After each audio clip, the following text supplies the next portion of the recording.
यात्रा में ब्रज यात्रा में शामिल होते हुए नहीं नजर आएंगे। ये भी आपको लगातार हम जानकारी दे रहे हैं। और इसके अलावा सुरक्षा का भी सख्त पहरा किया गया है। सीसीटीवी ड्रोन से निगरानी रखी जा रही है। सुबह 10 बजे नल्हड़ मंदिर से जो यात्रा है वो निकाली जाएगी। उसके बाद पिछली बार 31 जुलाई को यात्रा हुई थी। पिछली बार यात्रा के दौरान हिंसा भी हुई थी, आपको बखूबी याद होगा। उसी को ध्यान में रखते हुए इस बार प्रशासन हाई अलर्ट पर है। हाई अलर्ट पर प्रशासन साफ तौर पर देखिए, नूह में 24 घंटे के लिए इंटरनेट और SMS सेवा को बंद करने का फैसला किया गया। इस बार अभेद्य सुरक्षा के इंतजाम प्रशासन की तरफ से किए गए हैं ताकि व्यवस्थाएं ठीक हो। पैरामिलिट्री कमांडोज की तैनाती की गई। पुलिस प्रशासन वहां पर मुस्तैद है। जमीन से आसमान तक हर गतिविधि पर नजर रहने वाले ड्रोन के जरिए नजर रखी जाएगी। कैमराज है वहां पर देखिए, और इसकी जानकारी आपको दे रहे हैं कि इसलिए वहां पर पैरामिलिट्री कमांडोज, इसके अलावा पुलिस प्रशासन पूरी तरह से मुस्तैद है और एम्बुलेंस की भी वहां पर पहले से तैनाती की गई है और हर आने जाने वाले पर पैनी नजर रखी जा रही है। चलिए खबरों में आगे बढ़ते हैं और अब बात कर लेते हैं ममता बनर्जी की। पश्चिम बंगाल में जो उत्पात की तस्वीरें वहां से लगातार निकलकर सामने आती रहती है, उसे लेकर ममता बनर्जी हर वक्त सवालों के घेरे में रहती हैं। लेकिन ममता बनर्जी ने इस वक्त एक ऐसा बयान दिया है जिसे लेकर एक नया बखेड़ा उन्होंने खुद शुरू कर दिया है। ऐसा क्या कहा गया है ममता दीदी की तरफ से और आखिर सवाल क्यों उठ रहे हैं, रिपोर्ट के जरिए आपको दिखाते हैं। बंगाल का साथ मैं चाहती हूँ हिंदुस्तान का रिलेशन अच्छा हो। एक शब्द है ममता बनर्जी के लिए, उनको फौरन इस्तीफा दे देना चाहिए। बंगाल हिंदुस्तान का सिरमौर है, था और रहेगा। बीजेपी का विरोध करते करते पश्चिम बंगाल की सीएम ममता बनर्जी कब भारत विरोधी बन गई, इसका ठीक ठाक पता शायद ममता बनर्जी को भी नहीं होगा। लेकिन कहते हैं ना, जो दिल में होता है वो कभी न कभी जुबान पर आ ही जाता है। फिर चाहे आप कितने भी खाक हों और सच को झूठ के लिबास में छिपाने के कितने भी अभ्यस्त। पश्चिम बंगाल की सीएम ममता बनर्जी के मामले में भी एक बार फिर ऐसा ही हुआ। इस बार ममता ने कुछ ऐसा कह दिया जिसने पूरे देश की राजनीति में भूचाल ला दिया। बंगाल का साथ मैं चाहती हूँ हिंदुस्तान का रिलेशन अच्छा हो। सुना आपने, सीएम ममता बनर्जी ने ये बयान रविवार को बंगाल में शहीदी दिवस रैली के दौरान दिया। जाहिर है भारत में रहकर ममता के इस भारत विरोधी बयान के बाद हंगामा मचना तय था। वही हुआ भी। जैसे ही सीएम ममता का ये बयान सुर्खियों में आया, वो राष्ट्र प्रेमियों के निशाने पर आ गई।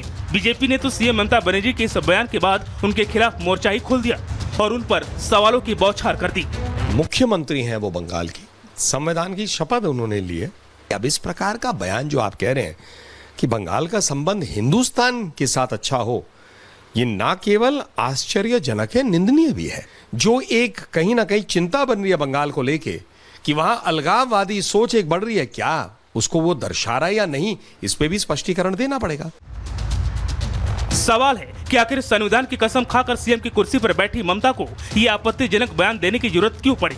तो ये समझना भी कोई बड़ी बात नहीं है, क्योंकि ये बात जग जाहिर है कि सत्ता में बने रहने की ललक ममता दीदी पर कुछ इस कदर सवार हो चुकी है कि वो जिन अल्पसंख्यक वोट बैंक और घुसपैठियों के वोट बैंक को सीएम की कुर्सी का आधार समझ रही हैं, वो पश्चिम बंगाल भारत का अभिन्न अंग है और वो भारत के संविधान से बंधा हुआ है, जहां इस तरह के बयानबाजी की कतई इजाजत नहीं है।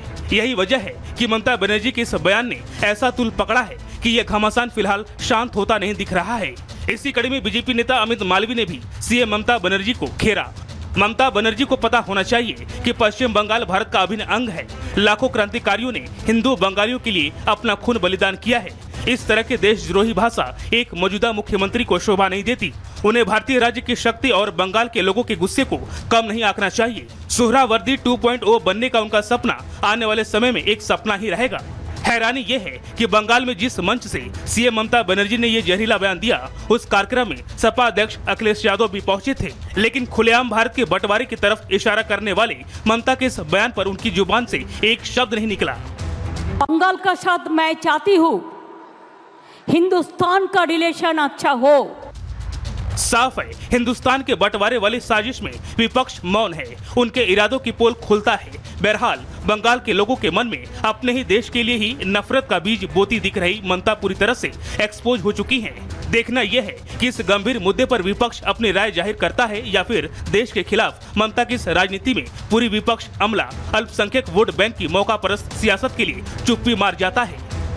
Bureau report, Republic Bharat. इस रिपोर्ट के जरिए आपने देख लिया विपक्ष ममता के इस बयान पर फिलहाल कुछ नहीं कह रहा, लेकिन सबसे बड़ा सवाल तो यह है कि ममता इतना जहर क्यों उगलती है।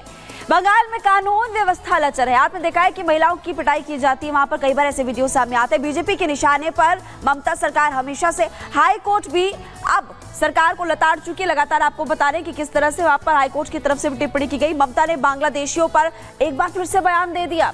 आपने सुना भी उनकी तरफ से क्या बयान दिया गया, कहा कि संकट में फंसे लोगों को पनाह वो देंगी। और बीजेपी ने सीएम ममता बनर्जी पर इस दौरान पलटवार किया उनके इस बयान को लेकर, और मदद नहीं सिर्फ वोट बैंक पर फोकस है ममता बनर्जी का, ये साफ तौर पर कहते हुए बीजेपी इस वक्त नजर आ रही है। और इसलिए सवाल खड़ा हो रहा है कि बांग्लादेश से इतनी हमदर्दी एक तरफ जहाँ है, लगातार आप देख रहे हैं कि पनाह देने की बात कहते हुए नजर आ रही है। बांग्लादेशियों पर इतनी ममता क्यों है ममता बनर्जी को। ममता ने दिया यूएन के प्रस्ताव का हवाला, वो ये भी हवाला देते हुए नजर आई। और इसके अलावा आप देखिए विपक्ष से जब इसको लेकर के टिप्पणी मांगी गई तो कोई भी नेता फिलहाल कुछ नहीं कह रहा ममता के इस बयान को लेकर। चलिए आगे बढ़ेंगे और अब बात करेंगे बजट की। मोदी 3.0 का पहला पूर्ण बजट कल पेश होगा और ये बजट कई मायनों में खास होगा। सरकार के सामने महंगाई, बेरोजगारी और ग्लोबल टेंशन से निपटने की चुनौती होगी। साथ में सरकार किसानों की आय को दोगुना करने की दिशा में भी कदम उठा सकती है। और बजट से लोगों की आखिर क्या उम्मीदें हैं, इसके लिए आपको रिपोर्ट दिखाते हैं।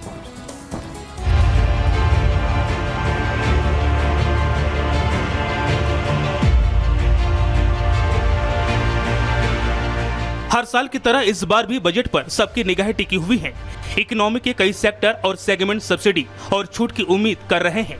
केंद्रीय वित्त मंत्री निर्मला सीतारमण कल मोदी सरकार का 13वां बजट पेश करेंगी। ये पूर्णकालिक महिला वित्त मंत्री के रूप में निर्मला सीतारमण का 7वां बजट होगा।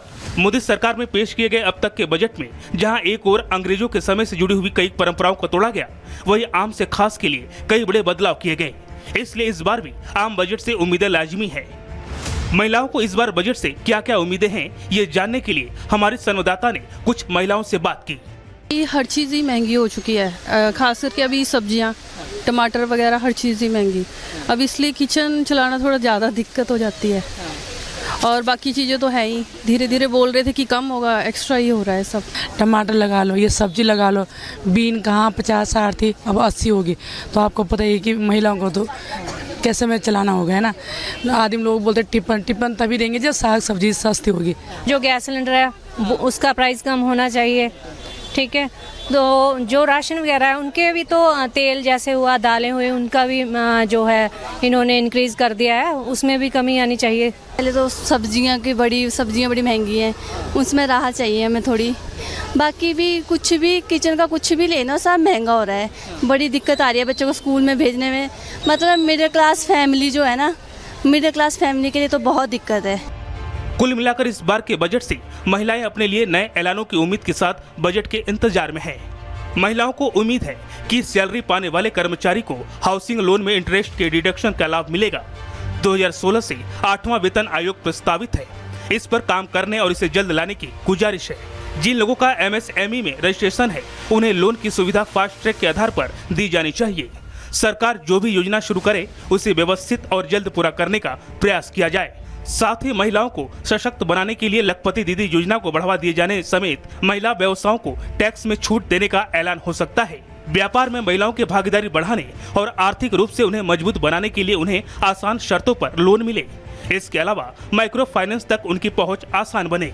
महिलाओं के नेतृत्व वाले उद्यमों में निवेश के लिए संभावित टैक्स छूट और कटौती का लाभ मिले।